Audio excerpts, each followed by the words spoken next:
They would just say it's weird. Even until now, I get criticized for it sometimes. People that would have, kunyari, hindi parallel. Iisipin mo, hindi yan pwede maging commercial model, hindi yan pwede maging actress. If that, my skin color, they would call me chocolate, they'll call me poop in the worst word. so Not mean. nice word. That made me more quiet, I got more insecure, I got more parang, I wasn't hanging out with the people anymore because I feel like, oh, they don't want the dark skin. Alam mo yun, the ugly girl. You started.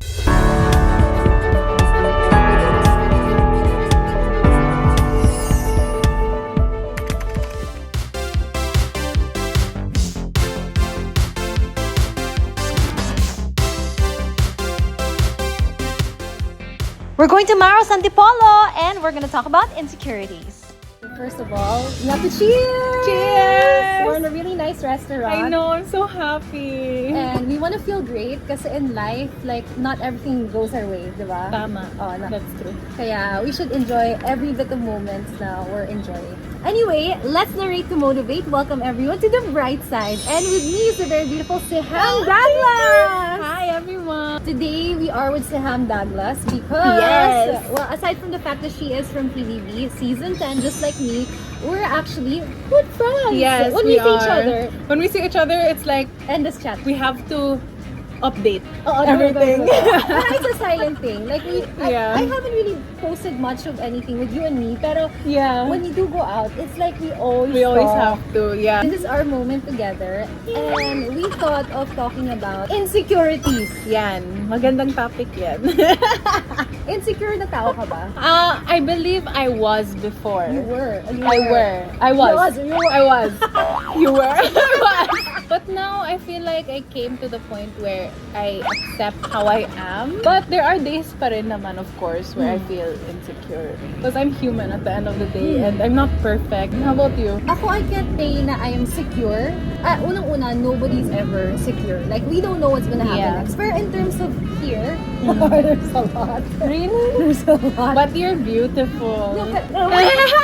Pero syempre, I mean, we fix up, we see the not so nice bits.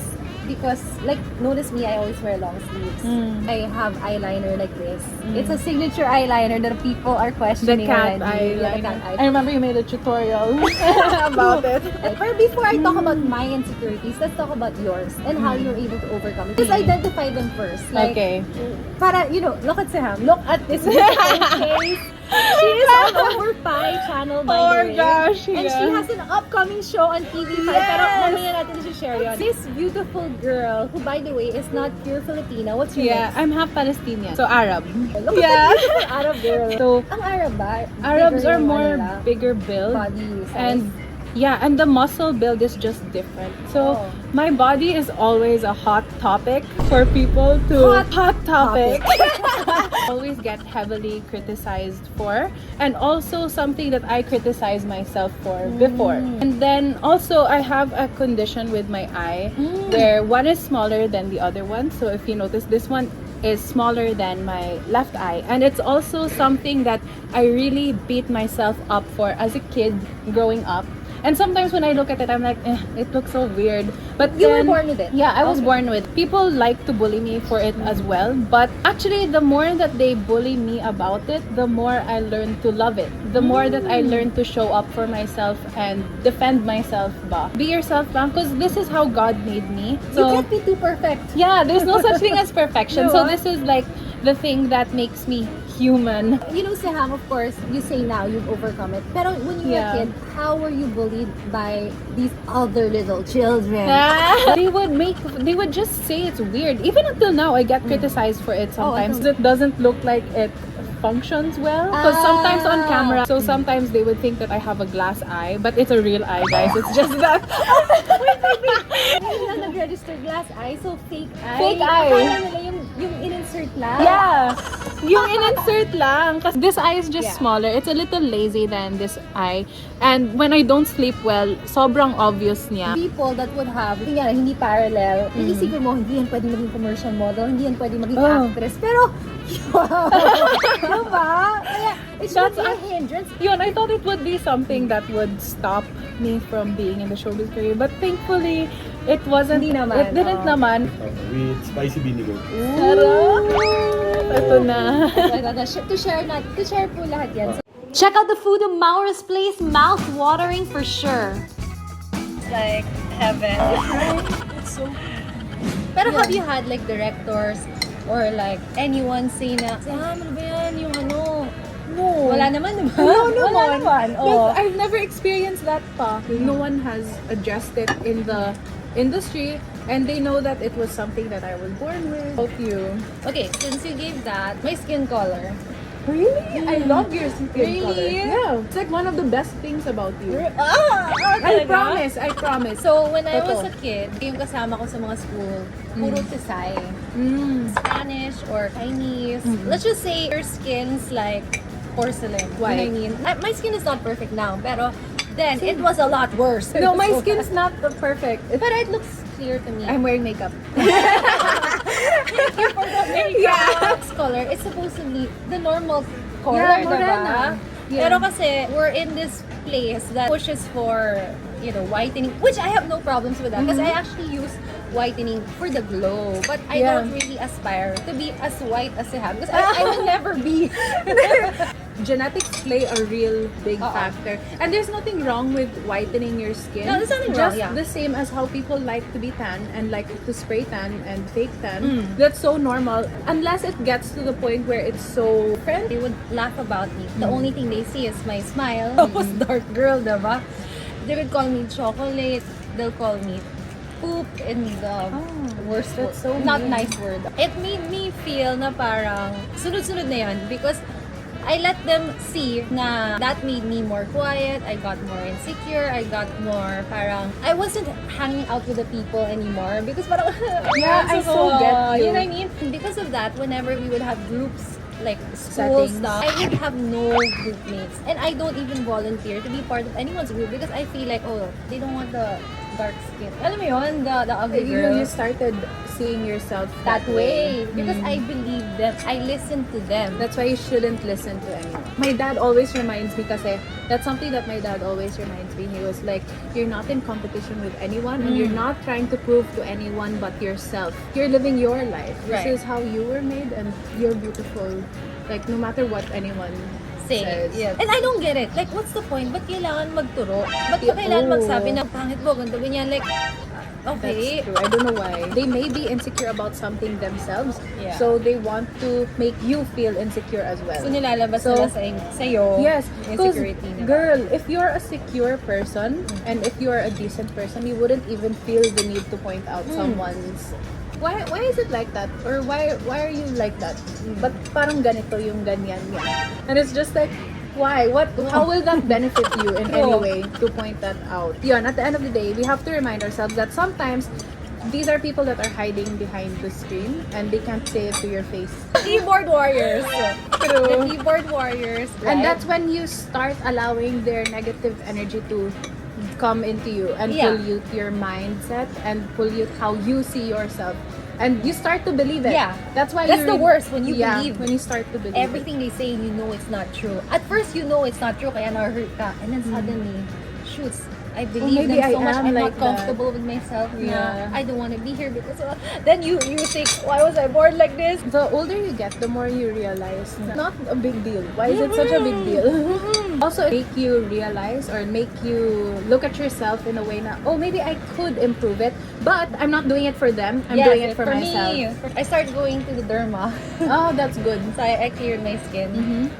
Yeah, we have to take the cautions. And if it makes you feel beautiful, then by all means, do that. Do it, right? Yeah. And I advocated like for dark girls in the modeling scene. Kasi noon, wala That's masyado nagmo-model ng color. And normally, Morena. hindi talaga kami kukunin. Pero I pushed. So I auditioned for magazines. I auditioned for, runways, whatever. Okay, runway, I didn't pass it with the height. But still, doesn't matter talaga eh. As long as you believe you can do something, That's so you true. can in all kinds of like industry. Like, kunyari, That's so true. even me, Seham, diba? She said her eye, there's a different size. Me naman, this is my angle, but this angle for me, would not fit TV.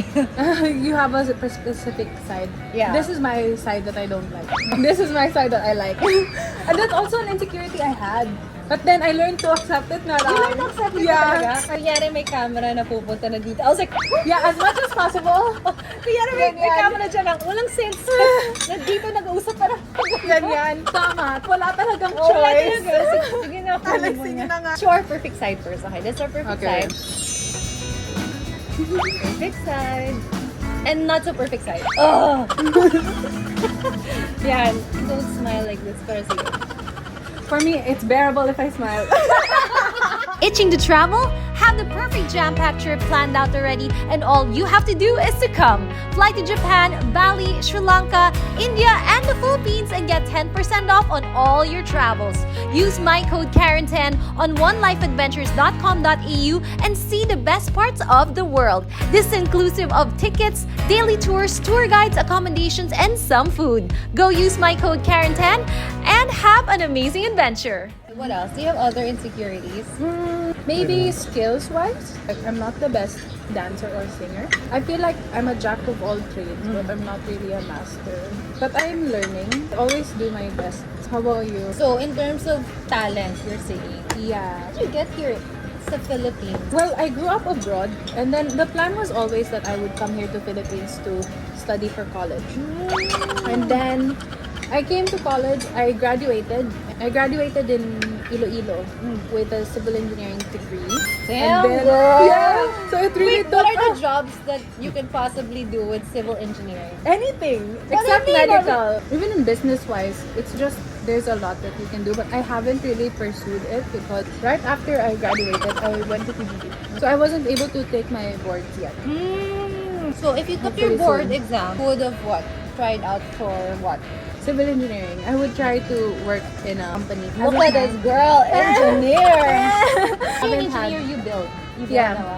Who would Construct. You construct. Yeah. Can you imagine You you're make in a construction plans. site? Yeah, I did OJT sa construction sites and everything. I never believe that there's a time, like, constraint or Tama. limitation. Even with age, I really believe Yeah. you can It's all restart an and illusion. do whatever you want when you say you want to do it. That's so true. Totoo yun. And that's what I admire about Ate Karen. Kasi I said this to her earlier. Pero Ate Karen's one of the most hardworking people I know. And she really works hard and always does her best sa lahat. So, I really take inspiration from you. You're so hardworking, grinding every day. And when I'm resting, it feels so weird. I'm like, what am I doing? Oh, parang I need feeling mo- to do something. To surprise her, this Maura's in Antipolo. Because it's so beautiful. Parang magdi-date kami. Yeah. Then she tells me that she's been wanting to go to this place because she's been here before. It has been on her mind. Yeah, and the place that we were driving around looks familiar. I was like, okay. This girl manifests what she wants. Literally. So PBB, aminin mo, you kinda knew you were gonna get it. I knew I was gonna get it. I knew. Really? When I was in my dark days, I've been obsessing about it. Like, Really? I want to get my life back and it's gonna be on PBB. That's so crazy. Diba? Ate, you know what's gonna drive you crazy? What? I'm going to tell you What? something that happened years back before PBB. Okay, go. So, ganito. I attended an ASAP concert and I went with my best friends and her mom. Her mom was there. So, we were just watching the concert, having fun. And then, the mom told me, Seham, magpipicture ka dun. Ay, Boss ay, yan alam ko. Oh, boss yan ng PBB. Baka makapasok ka. I was like 13 or 14 at the time. And then I'm like, oh sige, magpipicture ako. Pero at the time, like, hindi naman ako makapasok. But I was hopeful. Pero I took a picture and I didn't know who it was at first because I'm really not that into showbiz pa at the time. Years after, I look back at the picture and it's Direct Loren. Direct Loren! What a full then, circle. I know. And the crazy thing is that the tita, she said talaga, baka makapasok ka sa PBB. That's what she said. Was that the first time na you thought na maybe, Oh, maybe. I could join? Yeah, I said maybe I could join when I'm older. And it really did happen, I swear. And slowly, you'll realize na you're working towards that goal that you have in mind. That's if so you true. believe it's for you. Yeah. You have a planner? I do. I do. You have a dream board? I do. I do. I have like a journal sometimes from time to time, like every month or so, or every 2 months. I would have a time where I sit down and I write everything that I want to happen. And looking back at everything that I wrote, everything came true. Literally. No Parang joke. sa'yo, 2 months na. I've actually been eating kanina pa. As you guys can see, this is the first ever Brightside episode na mukbang. Kasi, really? ang dami nagsusuggest sa kanila, magmukbang naman kayo. Eto Pero, na. Eto na yun. So, eto na yun. So, cheers! We're on top of the Mango. world, Antipolo. Literally on top of Antipolo. Antipolo here. Diba? Perfect. It's not hot at all. Since we talked about our insecurities already, and I'm sure there's a lot more we haven't shared, but those are the major ones. They still exist. Yeah, and I'm doing my best na lang to, to make myself feel better and improving myself. You guys really have to take care of yourselves. What you listen to, you Certain. react to certain things. Yeah. Overcome it, guys, because we are doing it. We're That's trying true. our best.